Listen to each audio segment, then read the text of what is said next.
Bilang bahagi ng mandato ni Pangulong Bongbong Marcos na pangalagaan ang pambansang interes ng maritime ng bansa sa hilagang hangganan ng Pilipinas, ay pinadala ng Philippine Navy ang isa sa mga pinakamahusay na barkong pandigma nito na BRP Antonio Luna upang magpatrolya sa Philippine Rice o Benham Rice sa baybayin ng probinsya ng Aurora.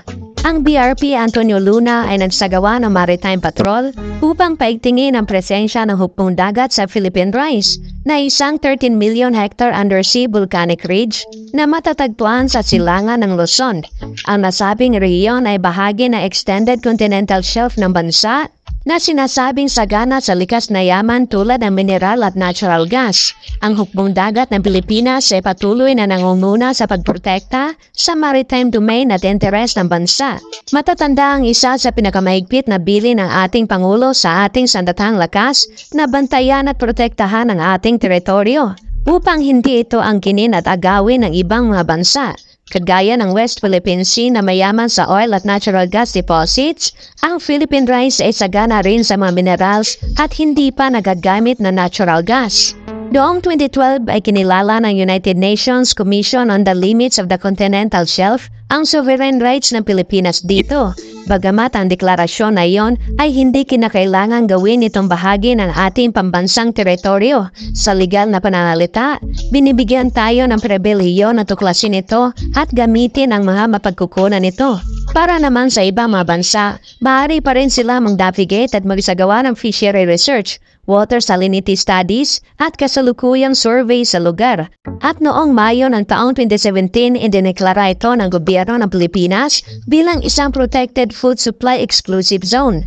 Ayon kay UP Institute of Maritime Affairs and Law of the Sea Director J. Batong Bakal, ang underwater plateau ay naglalaman ng hindi pa nagagamit na natural gas at heavy metals.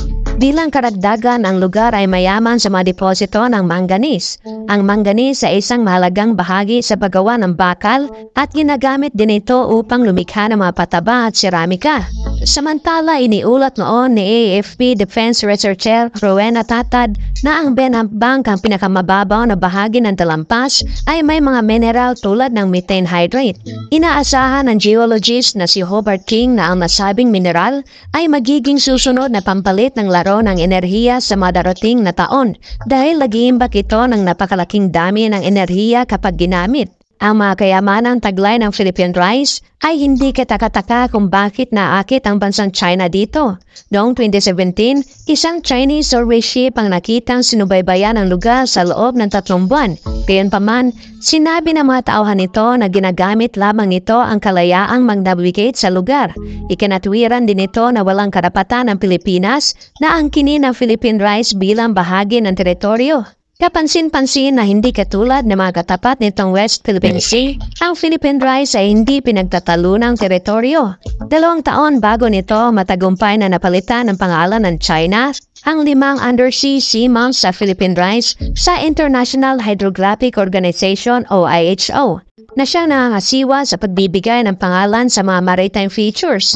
Ang mga pangalang ibinigay ng China para sa 5 features sa Philippine Rice ay lahat ay Chinese, katulad ng Jinghao Seamount na nasa 70 nautical miles sa silangan ng Cagayan, Tianbao Seamount na nasa 70 nautical miles sa silangan ng Cagayan, Haidongking Seamount na nasa 190 nautical miles sa silangan, at Kokyo Hill at Jeju Seamount na bumubuo sa gitnang mataluktok ng Philippine Rice Undersea Geological Province. Pagkatapos nito ay nagayag pa ang China sa pagnanais nito na pangalanan ang kabuuang 142 na mga features. Naghain ang Pilipinas ng huling protesta noong 2018 na tinanggihan naman ng International Hydrographic Organization. Ang mga ginagawang ito ng China sa Philippine Rice ay nagtaas ng alalahanin sa posibilidad na bakas ay naarap ay mag-claim ang China sa mga feature na sinasabi nitong nadiskubre at sa mga mapagkukunan sa paligid ito.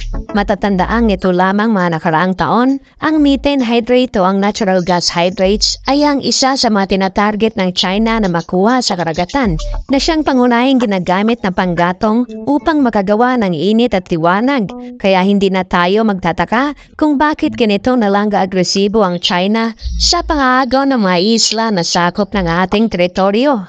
Ang pag-explore sa malikas na yaman sa Philippine Rice ay isa din sa mga patuloy na ipinapanawagan ngayon ni Attorney Harry Roque sa ating gobyerno na dapat simulan na ang pagkalugad sa lugar na ito upang mapakinabangan na ito ng ating bansa.